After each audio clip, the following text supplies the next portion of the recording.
Bonjour à toutes et tous. Ça fait un moment que j'ai pas fait de vidéo et là je sens l'élan. Je pense que c'est l'ennui. L'ennui, ça part de l'ennui, la base, c'est ça. Je m'ennuyais, je dis qu'est-ce que je vais faire? J'ai de l'accordéon à faire, mais j'ai pas envie. Je pourrais bien faire ci, mais non, c'est pas envie non plus. Et ça non plus. Bah, je vais causer, hein. Je vais causer. Et puis comme il y en a beaucoup qui me renvoient. À des moments, je vois des amis Facebook dans la matière et il y en a qui me disent ah ouais, mais oui, je te vois souvent sur Facebook ou je t'ai vu plusieurs fois de tes vidéos, continue, ça m'inspire, j'aime. Bon, bah ok. Puis j'ai la flemme d'écrire, mais je me dis bah les vidéos, voilà, je fais ça spontanément, j'ai rien préparé, j'ai même pas une feuille. Il y avait une question qui me disait euh, qu'est-ce que tu. En fait, moi, ouais, qu'est-ce que j'ai fait jusqu'alors sur mon chemin pour en vue de m'émanciper. L'idée, c'est de m'émanciper d'un système qui se veut contraignant, en fait, puisque ça vient de l'extérieur de nous, et du coup, ça nous agit. Alors, qu'est-ce qui fait que je peux agir par moi-même sans influence extérieure? Euh, Bon, la route est longue, hein, parce que ça fait un moment que je suis sur ce chemin-là.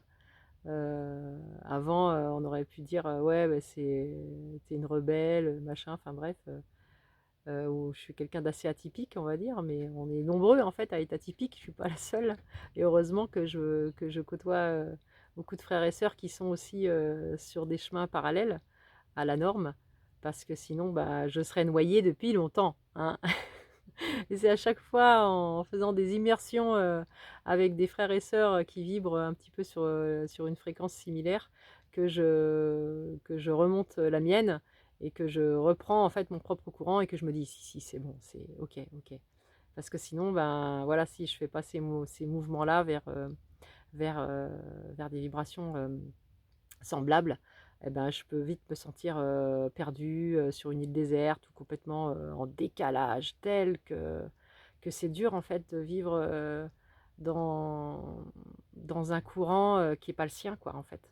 Hein, c'est nager à contre-courant, parfois ça peut être épuisant, ça peut être décourageant, euh, perturbant en fait, très perturbant. Donc, euh, moi, je sais pas vraiment quand est-ce que ça a commencé. Si, je dirais que le point de bascule pour moi, bah, ouais, ça a été quand j'ai eu ma première fille. J'avais 25 ans, j'étais toute contente. Je venais de voir mon diplôme d'assistante sociale. J'avais mon boulot, j'avais trouvé un boulot, j'étais pas encore fonctionnaire, mais c'était en chemin. Enfin voilà, mais super quoi, le truc tout bien ficelé, la maison qui allait là, la maison qui allait bien, le chien, la nouvelle voiture, tout, c'était cool quoi.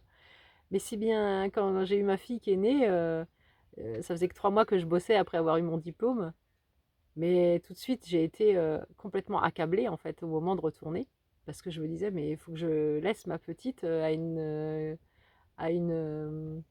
comment dire, à une. Comment, j'ai même plus comment ça s'appelle, aux assistante maternelle. Et je pleurais tous les jours, tous les jours. Et je me dis, c'était une déchirure, c'était horrible. Et mes collègues qui me disaient, oh, t'inquiète, Laetitia, t'inquiète, on est passé par là, ça va passer, voilà, ça va passer. Waouh! Voilà, tout ce qu'on pouvait me dire, c'était ça va passer. Eh ben non, c'est pas passé. Mais j'ai continué quand même. J'ai continué. Et du coup, j'ai dû arrêter l'allaitement de façon prématurée.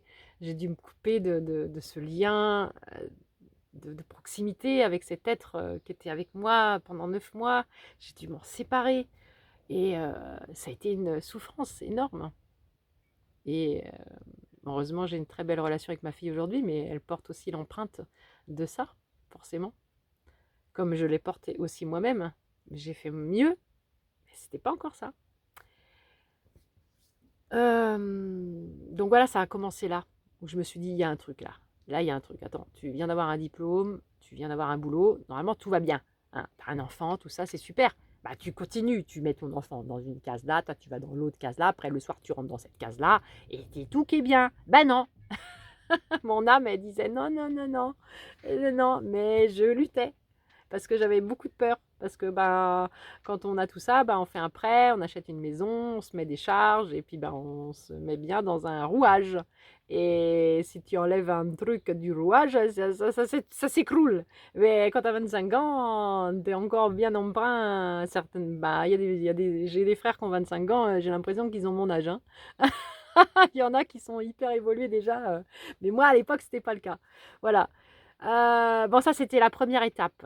Ma fille Salomé, Shalom, la paix.